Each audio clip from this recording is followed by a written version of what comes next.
So you know that the new iPhone 14 Pro Max actually offered you 48 megapixels camera, but then did you also know that this option is going to actually remain hidden and stayed off by default, which means that to enable and use the 48 megapixels camera you have to go and enable a certain feature.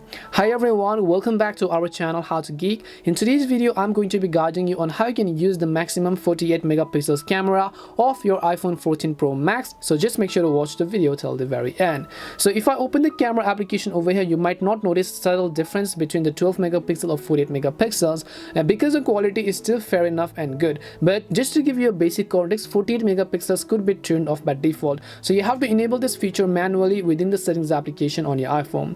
So what you have to do is first of all open up settings.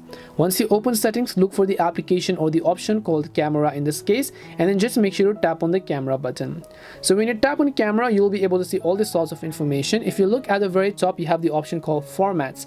Just tap on formats, and now here you can see photo capture. You can see Apple Pro RAW, which is Pro RAW. You just want to make sure to turn it on so that it just turns green, and you can see by default it is currently using 12 megapixels of camera.